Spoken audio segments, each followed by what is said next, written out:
Dear Esther, I have lost track of how long I have been here and how many visits I have made overall.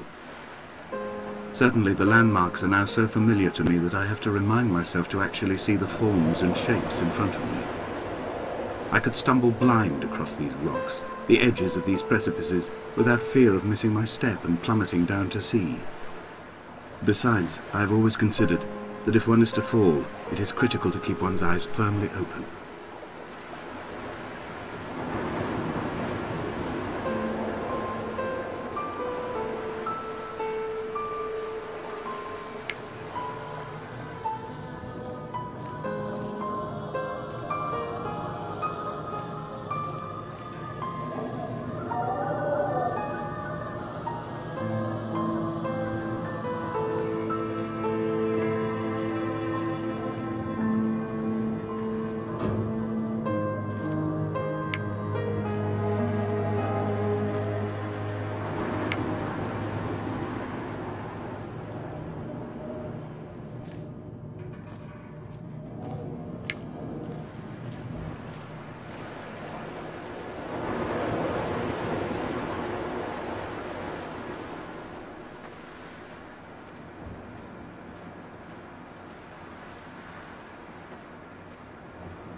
Donnelly reported the legend of the hermit, a holy man who sought solitude in its most pure form.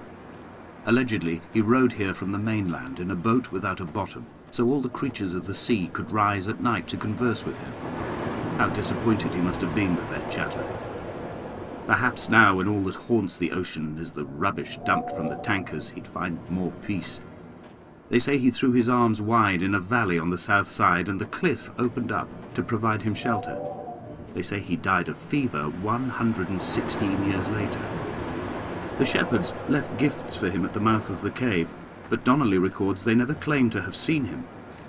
I have visited the cave and I have left my gifts, but like them, I appear to be an unworthy subject of his solitude.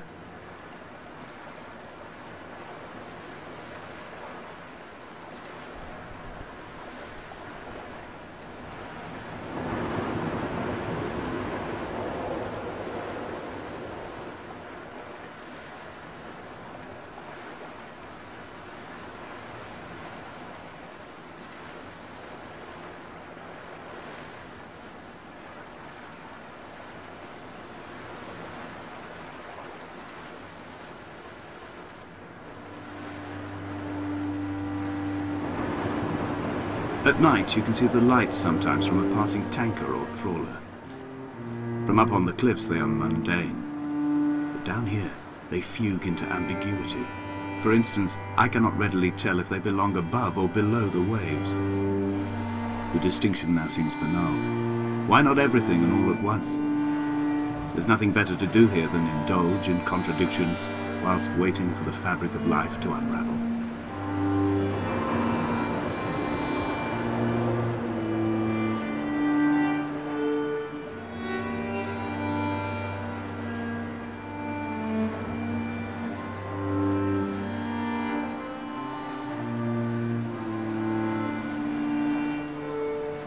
I have found the ship's manifest, crumpled and waterlogged under a stash of paint cans. It tells me that along with this present cargo, there was a large quantity of antacid yogurt bound for the European market. It must have washed out to sea. God knows there are no longer gulls or goats here to eat it.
A wonderful sight.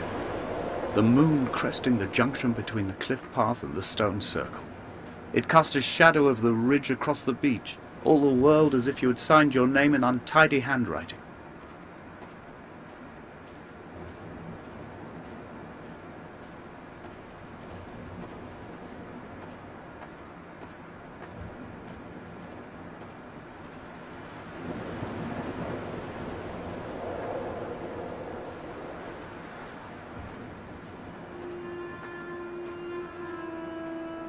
When someone had died or was dying, or was so ill they gave up what little hope they could sacrifice, they cut parallel lines into the cliff, exposing the white chalk beneath. You could see them from the mainland or the fishing boat, and know to send aid or impose a cordon of protection, and wait a generation until whatever pestilence stalked the cliff paths died along with its hosts. My lines are just for this. To keep any would-be rescuers at bay. The infection is not simply of the flesh.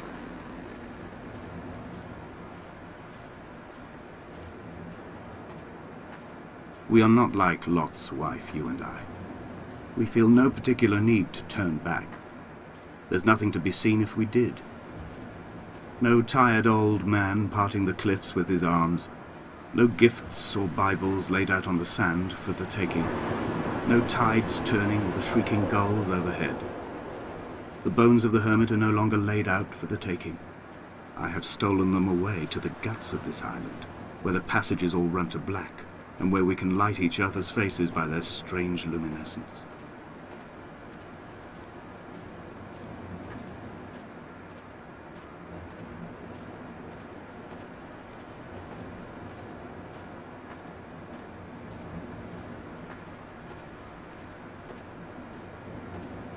Dear Esther, I met Paul.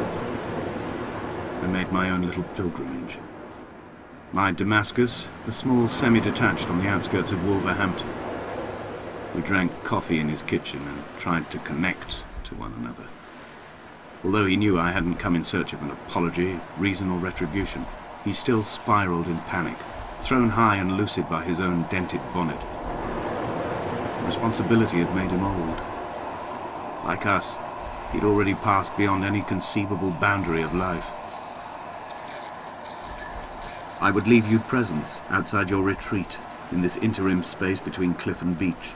I would leave you loaves and fishes, but the fish stocks have been depleted and I've run out of bread. I would row you back to your homeland in a bottomless boat, but I fear we would both be driven mad by the chatter of the sea creatures.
He still maintains he wasn't drunk, but tired. I can't make the judgment or the distinction anymore. I was drunk when I landed here, and tired too. I walked up the cliff path in near darkness and camped in the bay where the trawler lies beached. It was only at dawn that I saw the bothy and decided to make my temporary lodgings there. I was expecting just the Ariel, and a transmitter stashed in a weatherproof box somewhere on the mount. It had an air of uneasy permanence to it. Like all the other buildings here, erosion seems to have evaded it completely.